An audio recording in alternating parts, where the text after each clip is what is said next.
amores tengo yo.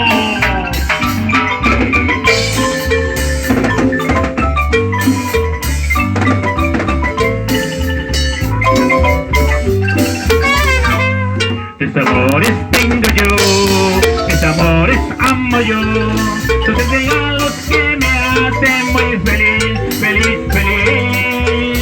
Pues esa es la herencia de Dios. Cristo, María y la iglesia, con mis tres amores. Cristo, María y la iglesia, con mis tres amores. Cristo, María y la iglesia, con mis tres amores.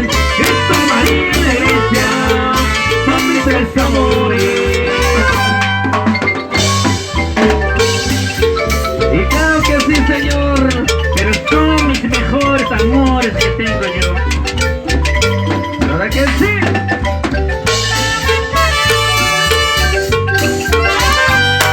Mis amores tengo yo, mis amores presumo yo. Gracias, Señor, por haberme dado este grande regalo. Este es la herencia más grande de mi Dios. Cristo, María y la iglesia, con mis tres amores. Cristo, María y la iglesia, con mis tres amores. Cristo, María y la iglesia, con mis tres amores.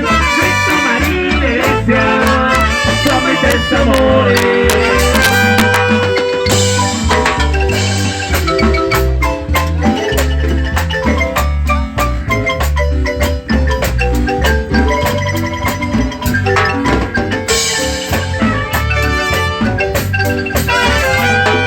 Amores tengo yo, que nunca traicionaré. Llena el alma de mi alma y la hace muy feliz. Esta es la herencia más grande de mi Dios.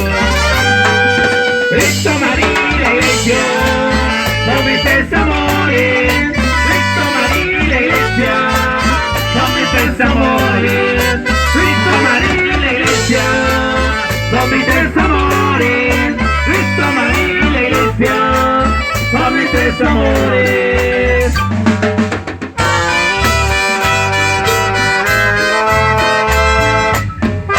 Y saludamos a los amigos que radican en los Estados Unidos y los están viendo a través de las redes sociales.